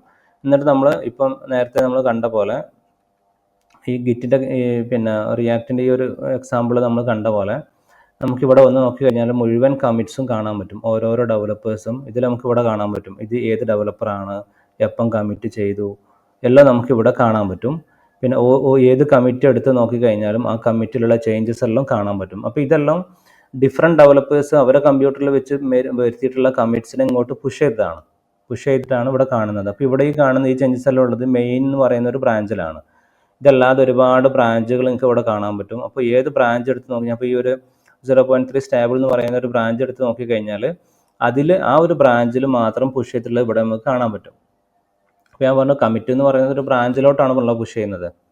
അങ്ങനെ ഈ പിന്നെ ഡിഫറെൻറ്റ് ലോക്കലിലുള്ള ബ്രാഞ്ചിനെയാണ് നമ്മൾ എന്ത് ചെയ്യുന്നത്, ഇങ്ങോട്ട് പുഷ് ചെയ്യുന്നത്. അപ്പോൾ ഈ ശരിക്കും പറഞ്ഞു കഴിഞ്ഞാൽ റിമോട്ട് റെപ്പോസിറ്ററിൻ്റെ ഒരു റെപ്ലിക്കയാണ് നമുക്ക് ഈ ലോക്കലിൽ ഉണ്ടാവുക. ലോക്കൽ റെപ്പോസിറ്ററി എന്ന് പറയുന്നത് ഈ റിമോട്ട് റെപ്പോസിറ്ററിൻ്റെ ഒരു റെപ്ലിക്കയാണ്. എന്നിട്ട് ഈ ലോക്കൽ ചേഞ്ചസ് വരുത്തി നമ്മൾ പിന്നെ ടെസ്റ്റ് എല്ലാം ചെയ്ത് ഓക്കെ ആണെങ്കിൽ എന്ത് ചെയ്യും, ലോക്കലിൽ നിന്ന് റിമോട്ടിലോട്ട് പുഷ് ചെയ്യുകയാണ്. ഓക്കെ, ആ ഒരു കോൺസെപ്റ്റ് ക്ലിയർ ആയിട്ട് തന്നെ മനസ്സിലാക്കുക. ഇതെങ്ങനെ ചെയ്യുന്നു എന്നുള്ളത് നമ്മൾ പിന്നീട് പ്രാക്ടീസ് ചെയ്യും. ഓക്കെ, പിന്നെ നമ്മൾ എന്ത് ചെയ്യുക, ഇതിന് ചെയ്യേണ്ടത്, ഇത് സ്റ്റാർട്ട് ചെയ്യാൻ വേണ്ടി നമ്മൾ ചെയ്യേണ്ടത്, നമ്മൾ കമ്പ്യൂട്ടറിൽ വന്നുകൊണ്ട് പിന്നെ ഗിറ്റ് നമ്മൾ ആദ്യം ഇൻസ്റ്റാൾ ചെയ്യണം. അപ്പോൾ gitscm.com/download എന്ന് പറയുന്ന ഫോൾഡറിൽ വെച്ചാണ് നമുക്ക് ഗിറ്റ് നമുക്ക് ഇൻസ്റ്റാൾ ചെയ്യാൻ പറ്റും. അപ്പോൾ ഞാനിവിടെ ഗിറ്റ് എന്നുള്ളത് സെർച്ച് ചെയ്താൽ തന്നെ നമുക്ക് ഡീഫോൾട്ടായിട്ട് വരുന്ന gitscm.com എന്ന് പറയുന്നതാണ്. ഇതിൽ പോവാം. എന്നിട്ട് ഇതിൽ നമുക്ക് ഡൗൺലോഡ്സ് സെക്ഷൻ ഉണ്ട്, അല്ലെങ്കിൽ ഇവിടെ തന്നെ നമുക്ക് കാണാൻ പറ്റും ഡൗൺലോഡ് ഫോർ വിൻഡോസ്. ഞാൻ വിൻഡോസ് എടുത്തായതുകൊണ്ടാണ് നമുക്ക് ഇങ്ങനെ ഡൗൺലോഡ് ഫോർ വിൻഡോസ് എന്നുള്ളത് കാണുന്നത്. മാക്ക് എന്നാണെങ്കിൽ ഡൗൺലോഡ് ഫോർ മാക്ക് എടുക്കാൻ പറ്റും. എന്നിട്ടത് ഡൗൺലോഡ് എന്ന് പറയുന്ന ഓപ്ഷനിൽ പോവാം. അപ്പോൾ മിക്കവാറും എല്ലാവരും കമ്പ്യൂട്ടറും 64 ബിറ്റ് ആയിരിക്കും. പിന്നെ അപ്പം 64 ബിറ്റ് 32 ബിറ്റ് ഒരുപാട് പഴയ കമ്പ്യൂട്ടർ ആണെന്നുണ്ടെങ്കിൽ 32 ബിറ്റ് ആയിരിക്കും. അപ്പോൾ അതെടുക്കാം. അപ്പം എൻ്റെ കേസിൽ ഇത് 64 ബിറ്റാണ്. അപ്പോൾ ഞാനതെടുത്തു. പിന്നെ അതെടുത്തു. എനിക്ക് കിട്ടല് ഇതേപോലെ ഗിറ്റ് പിന്നെ എൻ്റെ വേർഷന് .exe എന്നുള്ളതാണ്.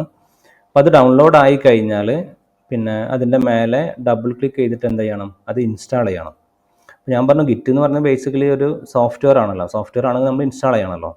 അപ്പോൾ അങ്ങനെ നമ്മൾ ഇൻസ്റ്റാൾ ചെയ്ത് കഴിഞ്ഞാൽ എന്ത് ചെയ്യും, നമുക്ക് ഏത് ഫോൾഡറിനെ വേണമെങ്കിലും ഇനി മുതൽ ഇതിൽ വരുന്ന എല്ലാ ചേഞ്ചസും ട്രാക്ക് ചെയ്യണമെന്നുള്ള ഗിറ്റിനെ നമുക്ക് ഏൽപ്പിക്കാൻ പറ്റും. അങ്ങനെ നമ്മൾ ഏൽപ്പിക്കുന്നുണ്ടെങ്കിൽ അതിനാണ് നമ്മൾ ഗിറ്റ് റെപ്പോസിറ്ററി എന്നുള്ളത് വിളിക്കുന്നത്. എന്നിട്ട് അത് നമ്മൾ ലോക്കൽ റെപ്പോസിറ്ററി ആണ്. അങ്ങനെ നമ്മൾ എൻ്റെ കമ്പ്യൂട്ടറിൽ വരുന്ന ഞാൻ ചേഞ്ചസിനെല്ലാം എനിക്ക് എന്താ ചെയ്യാം, റിമോട്ടിലുള്ള ഒരു കമ്പ്യൂട്ടറിലോട്ട് അതിനെ പുഷ് ചെയ്യാൻ പറ്റും. അതെല്ലാം നമ്മൾ പിന്നീട് പഠിക്കും. ഓക്കെ, അപ്പോൾ ഞാനിവിടെ പിന്നെ ഗിറ്റ് എന്ന് പറയുന്ന ആ ഒരു സോഫ്റ്റ്വെയർ ഞാൻ ഡൗൺലോഡ് ചെയ്തിട്ടുണ്ട്. ഇനി ഞാൻ ഇവിടെ ഡബിൾ ക്ലിക്ക് ചെയ്ത് കഴിഞ്ഞാൽ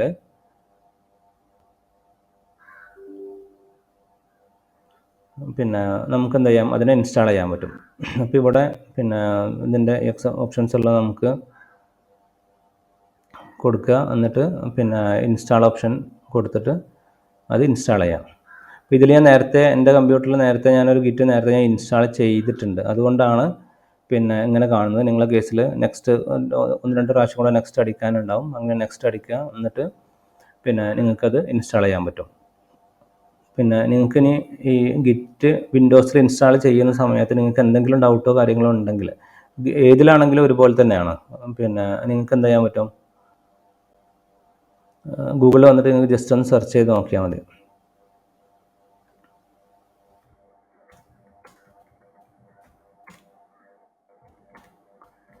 വിൻഡോസിലാണെങ്കിൽ how to install Git in Windows എന്നുള്ള രീതിയിൽ നിങ്ങൾക്ക് പിന്നെ സെർച്ച് ചെയ്ത് നോക്കിക്കഴിഞ്ഞാൽ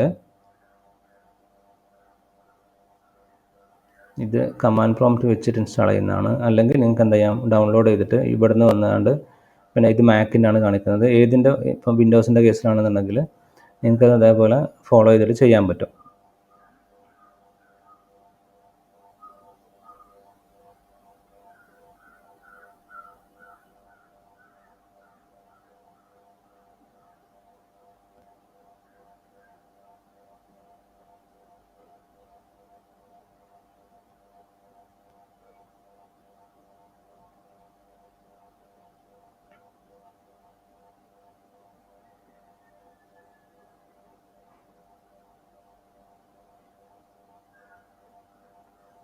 അതിൻ്റെ കോൺഫിഗറേഷൻസ് ആണ് ഇതിൽ കൂടുതലും പറയുന്നത്. ഇൻസ്റ്റലേഷന് ശരിക്കും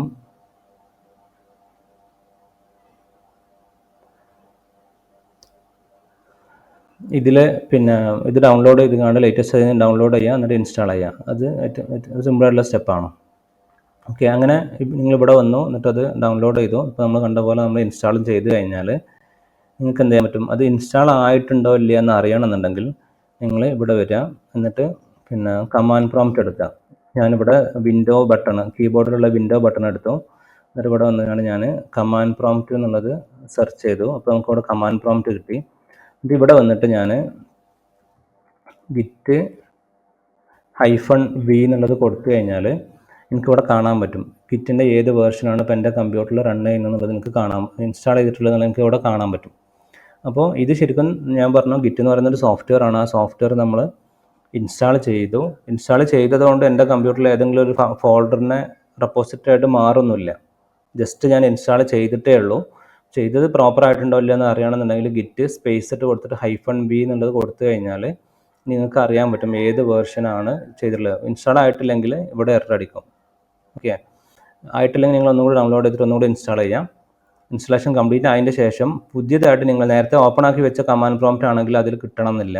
അപ്പം നിങ്ങൾ പുതിയതായിട്ട് സ്റ്റാർട്ട് മെനുവിൽ വന്നിട്ട് ഇവിടെ കമാൻഡ് പ്രോംപ്റ്റ് എന്നുള്ളത് സെർച്ച് ചെയ്യുക, എടുക്കുക, എന്നിട്ട് ഇവിടെ വന്നിട്ട് ഗിറ്റ് -v എന്നുള്ളത് കൊടുത്തു കഴിഞ്ഞാൽ നിങ്ങൾക്ക് കാണാൻ പറ്റും. ഓക്കെ.